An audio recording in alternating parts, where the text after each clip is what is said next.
저는 집안 형편이 어려웠던 관계로 직장을 다니면서 제 힘으로 야간대학을 다녔어요. 뒤늦게 시작한 공부라 남들보다 열정이 넘쳤습니다.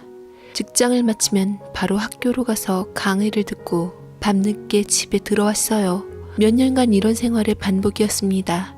그 당시를 생각해보면 미래를 꿈꿀 수 있다는 것이 좋아 힘든 줄도 몰랐네요. 이 시기 저는 워낙 바쁘게 살다 보니 누군가를 만난다는 것은 생각할 수도 없었습니다. 오로지 학업에만 열중하고 있었어요. 같은 과 남학생들도 있었지만 이성으론 다가오지 않았습니다. 그중 한 명이 유독 저에게 관심을 보였지만 저보다 나이가 서너 살 어려 저는 별 관심이 가지 않았어요. 그가 말하는 걸 들어보면 집이 가난한 것 같진 않은데 무슨 이유로 야간대를 다니는지는 알 수가 없었습니다. 개인 사정이 있겠거니 하고 궁금해하지도 않았어요. 허나 그는 도대체 제가 분명하게 거절했음에도 불구하고 제 어디가 마음에 들었던 건지 끊임없이 제게 들이대었습니다. 바빠요? 저랑 같이 밥 먹을래요, 누나? 아니면 차도 괜찮아요. 요즘 시간은 어때요?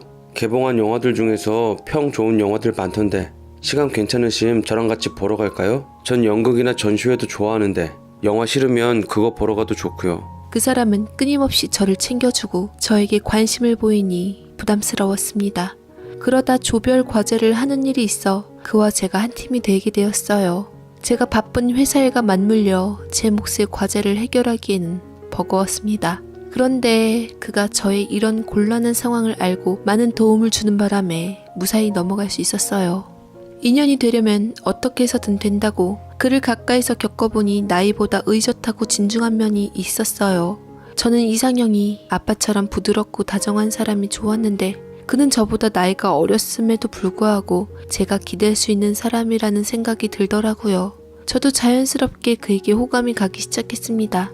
언제나 제가 곤란할 때 그가 도와주고 의지가 되니 자연스럽게 마음이 갔고 제가 무사히 졸업할 수 있었던 것은 그가 제 옆에서 물심양면으로 도와줘서 가능했다는 생각이 들었습니다. 그가 제게 성심성의껏 잘 대하고 저는 그와 연인이 되었어요.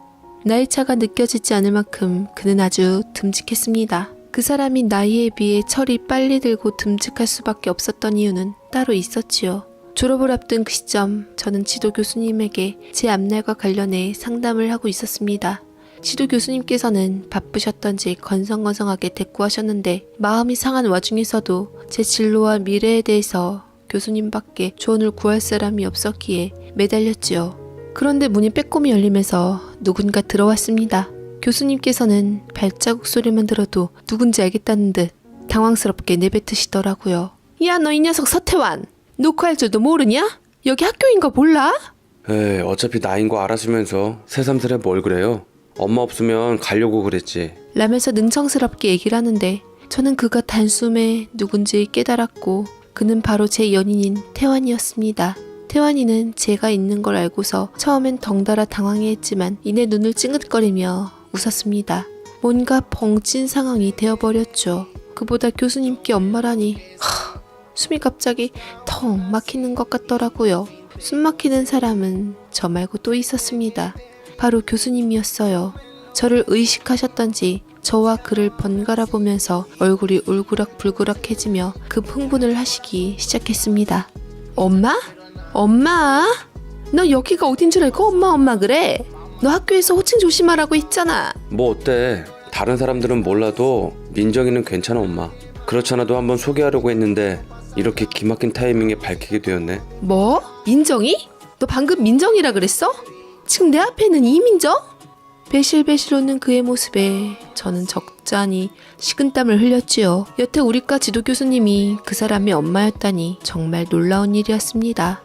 그런데다 교수님은 저의 이름을 편안히 부르고 소개하고 싶었다는 그 말에 대뜸 우리 사이를 알아채고는 경악을 금치 못했습니다. 두 사람이 가족관계를 철저히 숨겨와서 그 누구도 눈치를 못 챘는데 졸업할 시점이라 그 사람이 방심한 듯 싶었죠. 다행이었던지 불행이었던지 어쨌거나 제가 그 사실을 먼저 알았다는 것입니다. 졸업이 한 달도 안 남았는데 이런 사실을 안 것이 저는 영 불편했어요. 저만 불편한 게 아니었던지 교수님의 태도는 같은 과 동기들이 눈치챌 정도로 제게 쌀쌀맞게 대했어요. 그러자 동기들이 제게 귓속말로 교수님 눈치를 보고는 슬쩍슬쩍 떠보더라고요. 민정아, 너 교수님한테 밉보였어? 야, 교수님이 너 쳐다볼 때 눈빛이 변해. 뭔 잘못을 저질렀게 저러셔? 아유, 무서워라. 완전 서슬퍼런 무서운 시어머니 눈초리 같으시네. 딱 봐도 아들 뺏긴 며느리 잡을 시어머니 표정 아니니? 순간 뜨끔하기도 해서 얼굴 표정을 잘 관리하기가 쉽지 않더라고요. 확 달아오르는 것을 간신히 견디었습니다. 동기들의 이런 추궁에도 저는 말할 수가 없었죠. 그도 곤란해지고 교수님도 곤란해지니 최대한 말을 아끼는 것이 좋았습니다. 그 사람도 교수님이 저한테 냉랭하게 대하는 걸 알고 자신의 경솔한 행동을 후회하는 듯하며 미안하다고 사과를 하고는 저를 위로하더군요. 민정아, 졸업 한 달도 안 남았으니까 조금만 참고 힘내자. 내가 미안하고 너 마음 고생한 거 두고두고 내가 보답할게. 대체 엄마는 왜 이렇게 심술을 부리시는지 모르겠다. 가끔 보면 철없다 느껴질 때 있지만 원래 저러시는 분은 아닌데 어쨌거나 우리 힘내자. 네 곁엔 내가 있으니까 나만 믿어. 라고 든든하게 말을 했고 그 사람의 말에 이미 엎질러진 물 저는 없는 힘까지 내며 얼마 남지 않는 시간을 겨우겨우 잘 버텨냈습니다. 어느덧 학업과 일을 병행하던 시간이 지나고 저도 졸업할 때가 다 되었지요. 힘들게 이룬 결실을 맛본다는 것이 얼마나 기쁘고 벅차던지 제 인생의 하나의 고지를 정복한 것 같았습니다. 저는 여기에서 멈추지 않고 대학원 진학을 꿈꿨어요. 전공과 관련된 학과로 진학하기 위해 알아보다가 지도 교수님의 조언이 필요했는데 차마 만나는 게 껄끄러웠습니다. 그래서 이 고민을 태환이한테 털어놓으니 같이 가준다고 하더군요. 그가 저랑 함께 해준다는 말에 저는 다시 한번 굳은 마음으로 용기를 얻고 교수님을 만나러 갔습니다. 우리 둘이 함께 들어서자 교수님의 그 눈빛은 더 냉랭해졌지요. 안녕하세요, 교수님. 저 대학원 진학 때문에 교수님이 조언이... 됐고! 이제 와서 내 조언 따위가 무슨 소용이 있니? 내가 알기로 너 형편이 안 되는 걸로 아는데 무슨 재주로 가려고 해? 뱁새가 황새 쫓아다니다간 다리 찢어질 수도 있다. 사람이 분수를 알고 살아야지 가늘고 오래 연명할 수 있는 법이야. 특히 너 같은 나이들은 더더욱. 교수님은 제 말을 듣기 싫다는 듯 아예 막아버린 후 앞에 대고 제 자존심을 뭉개듯 비아냥거렸습니다. 제가 어쩔 줄 모르면서 태환이를 의식해 아랫입술을 질끈 깨물자 태환이는 자기 엄마의 이런 태도에 참을 수 없다는 듯 제 편을 들어주며 맞받아 쳐줬습니다. 엄마, 교단에서는 교수면서 제자한테 말이 너무 심한 거 아니야? 엄마가 장학금은 못 줄 망정 무슨 말을 그렇게 해. 엄마가 전 그러면 우리 민정이 내가 내 능력으로 대학원 보낼 거야. 엄마 우려하는 대로 나 민정이랑 결혼할 거라고. 뭐야? 너 지금 뭐라고 했어? 지금 이민정이랑 결혼을 하겠다고? 안 돼. 절대 안 돼. 대체 무슨 생각으로 그런 말을 하는 거야?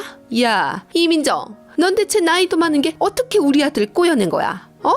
공부할 줄 알고 대학 입학시켰더니 내 아들이랑 연애를 해?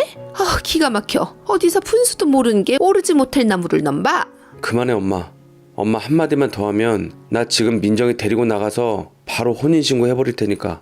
엄마가 조금이라도 내가 행복하길 바란다면 내가 민정이랑 잘 된 걸 그냥 축하해주면 되는 거예요. 그는 저의 의사와는 안중에도 없이 자기 엄마 앞에서 저와의 결혼을 발표해버렸지요. 그리고는 제가 뭐라 할 것도 없이 손을 이끌고 교수님 방을 빠져나오게 되었습니다. 그런 우리 뒤를 향해 교수님은 온갖 육두문자를 남발하고 악을 쓰며 소리를 지르더군요. 그는 저의 손을 꼭 쥔 채 인적이 드문 곳에 이르자 제 손을 꼭 잡아주었습니다. 그리고 미안하다는 말을 하면서 청혼했어요. 이런 식으로 갑자기 너한테 청혼하려고 한 건 아닌데 나 그냥 엄마한테 지르려고 한 말 아니야. 진심이라고. 난 너 아니면 안 돼. 첫눈에 반했을 때부터 난 너랑 미래까지 생각했다고 민정아. 그의 짧고 강렬한 청혼은 좀 전까지 어떤 일이 있었는지 그것마저 잊게 했습니다. 몇 년간 함께하며 겪고한 시간이 있어 저는 뒷일은 생각 안 하고 그의 청혼을 받아들이게 됐어요. 앞으로도 그처럼 절 생각해주고 위해주는 남자를 만날 수는 없을 것만 같았습니다. 그런데 교수님, 저의 미래 시어머니의 반대로 우리의 결혼이 이어지기까지 녹록치는 않았습니다. 상견례장에서 시어머니의 독한 발언은 친정엄마의 마음을 아프게 쏘아댔지요. 앞에 혼수 리스트를 툭 하고 던지고는 거들먹거리며 말씀하시더라고요. 기왕 이렇게 되신 거 거기 적혀있는 혼수 목록은 반드시 해오도록 하세요. 예단하실 능력 없다. 뒤에서 우는 소리도 마시고요. 딸이 시집에서 잘 지내길 바란다면 제 말을 순순히 들어주는 게 좋지 않으실까요? 안 그럼 서로 피차 피곤해지고 힘들어지는 줄 각오하시는 게 좋을 겁니다. 껄끄러운 사도는 되지 말아야 할 것 아니겠어요? 교수님은 제 말을 듣기 싫다는 듯 아예 막아버린 후 앞에 대고 제 자존심을 뭉개듯 비아냥거렸습니다. 친정엄마는 말도 안 되는 혼수 리스트를 받으시며 부들부들 떠시다 상견례 자리에서 시어머니의 매서운 눈초리와 댐댐이를 확인하고서 집으로 돌아와선 필사적으로 저의 결혼을 말렸습니다. 민정아, 너 꼭 그 결혼 해야 되겠어? 너 담당 교수님이었던 사람이 뭐가 그리 차갑고 시건방이 하늘을 찌르냐. 아우, 요즘 세상에 혼수 리스트라니. 지 아들이 무슨 사짜 신랑감이라도 된다니? 너도 그 녀석에 비해 빠지는 것 하나 없으니 그러지 말고 한 번 더 생각해보자. 응? 친정엄마의 이 말에 저 또한 주춤거렸습니다. 그의 눈빛을 생각하면 물릴 수가 없었지만 제 자신을 위해서는 친정엄마 말처럼 여기서 멈추는 게 맞았지요. 그는 제가 이런 고민을 하는 것을 알고 저와 엄마를 찾아와 무릎을 꿇으며 매달렸습니다. 어머니, 민정씨 저한테 보내는 거 우리 엄마 때문에 걱정하시는 거 다 알고 있습니다. 우리 엄마 때문에 민정씨 마음 안 아프게 할 테니까 저를 믿고 보내주십시오. 제가 다 책임질 테니까 저만 믿어주세요. 남편이 저와 결혼하겠다는 일념에 조르고 졸랐고 그의 간절한 진심이 통했던지 친정엄마는 마지못해 남편을 믿고 저의 결혼을 허락하셨어요. 거기에다 시어머니의 반대는 만만찮아 남편은 초강수를 두며 밀어붙여 시어머니와의 의절을 선언했을 때 시어머니는 끝내 아들을 이기지 못하고 하나뿐인 아들의 말을 마지못해 들어주셨습니다. 사제지간에서 고부관계로 좀 복잡한 사이로 이어지며 처음부터 삐그덕거렸어요. 남편은 오직 저 하나만 보고 선택한 결혼이지만 시어머니의 눈에는 제가 많이 부족해 보였나 봐요. 그래서 저를 본인 아들을 낚아챈 불려시로 보는 듯 했습니다. 4년간 너를 쭉 지켜보았지만 너한테 그런 끔찍한 재주가 있는 줄은 몰랐네. 어느 것 하나 내 맘에 쏙 드는 게 없는 게 나의 많은 너를 뭐가 좋다고. 녀석이 순진에 빠져가지고 여자 보는 눈이 없었지. 아휴, 속상해. 시어머니는 제가 강의실에서 지켜본 모습과는 사뭇 다르게 저와 고부간의 관계가 된 이후로 껄끄러운 막말을 아무렇지 않게 했습니다. 시어머니가 이 정도 밑바닥일 줄은 저는 몰랐어요. 이러는 것도 모자라 남편이 제 곁에 있을 때와 없을 때는 태도가 완전히 달랐습니다. 제가 알던 분이 맞나 할 정도로 생각지도 못한 모습을 많이 보여주셨지요. 정말 놀랍다 못해 기가 찼습니다. 이를 계기로 남편과 시어머니의 사이는 썩 좋질 않았어요. 남편의 말에 의하면 어릴 적부터 집에 일하는 아줌마한테 남편을 맡겨둔 채 시어머니는 일을 핑계대고 바깥으로 돌았다고 하더군요. 자세히 들어보니 그 일에는 시어머니의 요란한 연애도 포함되어 있었습니다. 나 사실은 우리 어머니가 나이 38살에 낳은 아들이야. 엄마가 엄청난 부잣집 막내딸로 태어나서 하고 싶은 거 다 하며 자란 양반인데 머리도 좋아서 유학까지 다녀오고 외할아버지한테 막대한 유산도 받았거든. 그 자신감은 우리 엄마를 거리낄 게 없게 만들었지. 우리 아버지가 어머니의 네 번째 사랑이었고 난 그 결실에서 맺은 결과였다고 하더라고. 날 낳고 난 후에 우리 엄마는 얼마 지나지 않아 아버지를 버리고 5번째 사랑을 찾아 떠나면서 참 자식으로서 어머니를 어떻게 대해야 할지 많이 방황했는데 그래도 맘먹고 잘 자라려고 노력했어. 이렇게 당신을 만나려고 그랬나 봐. 사실 남편의 말 맞다나 시어머니는 사랑이 약한 여자였고 마음에 드는 남자에게만큼은 거리낄 것 없었다는 겁니다. 그 와중에도 머리가 워낙 뛰어나서 공부도 많이 하고 교수로서 성공하게 되었다 하는데 참 모를 노릇이더라고요. 그 정도로 타고난 두뇌와 끼는 감출 수가 없었다면서 어떻게 제가 다닌 학교에서는 소리 소문 없이 지냈는지 기막힐 노릇이었죠. 남편이 들려준 이야기에 의하면 시어머니는 고등학교 들어가면서부터 동네가 들썩일 정도의 요란한 연애를 한 것이 첫 번째 사랑의 시작이었다고 했습니다. 그렇게 이어진 것이 남편의 아버지를 만나면서 멈추는 듯 했으나 지금까지 순번을 매겨가면서 마지막 사랑을 찾는다고 공공연하게 떠들고 있다는 것이었죠. 이러한 시어머니의 사랑 타령에도 불구하고 시어머니가 별탈 없이 제가 다닌 야간대학에서 잘 지낼 수 있었던 건 남편의 숨은 노력이 있었습니다. 시어머니는 제가 다니던 대학에 오기 전 다른 대학에서 남녀 상렬지사로 문제를 일으켰던 모양이었어요. 그것이 시어머니가 말한 12번째 사랑이었는데 사회적 지위와 나이가 있던 분이 이랬으니 학교는 발칵 뒤집어졌고 학교의 명예를 실추시킨 일로 시어머니는 제가 다닌 대학으로 옮긴 거라고 했습니다. 남편은 이런 시어머니를 감시와 보호하기 위해 다니던 대학을 그만두고 시어머니를 따라 옮긴 거라고 했어요. 그래서 시어머니는 꼼짝없이 성실히 본분에 임했던 것입니다. 이런 남편의 노력은 여기에서 그치지 않았더군요. 시어머니는 그때 나이가 60이 넘었습니다. 정년퇴직을 앞두고 있었는데 그런데도 13번째 사랑을 찾는다며 아들인 남편 앞에서 그러니 남편이 언성을 높였지요. 엄마 적당히 좀 하자. 나이 가지고 운운할 건 아닌데 엄마가 그러니까 사기꾼들이 꼬이지. 외할아버지가 물려준 유산 얼마 없어. 그것마저 다 털어 먹어야 되겠어? 내가 아직 청춘이라서 그러는데 네가 무슨 상관이냐. 그때 그 사람들은 돈이 궁해서 그런 거지. 사기꾼은 무슨. 사기꾼 아니야. 시어머니는 시어머니한테 접근한 사람들이 사기꾼이 아니라고 두둔하니 남편이 혀를 찼습니다. 시어머니의 연애 이력 다음에 뒤따른 재산적 손실은 대단하더군요. 그럴 때마다 집 한 채씩 날려 먹었다고 하니 어린 남편이 옆에서 지켜보기에도 조마조마했으리라 여겨집니다. 이런 일로 남편이 자처해 시어머니의 남은 재산을 관리하느라 낮에는 일하고 밤에 공부하며 시어머니 관리까지 하고 있었던 거죠. 남편의 이런 속사정을 알고 나니 어린 나이에 일찍 철들어 집안을 단속했다는 게 안쓰러웠습니다. 그래서 남편이 나이가 어려도 의젓했던 이유였지요. 시어머니의 이중성은 날이 갈수록 더해갔으며 그 좋은 머리를 이상한 대로 쓰시더군요. 너 우리 아들 밥은 잘 챙겨주고 있어?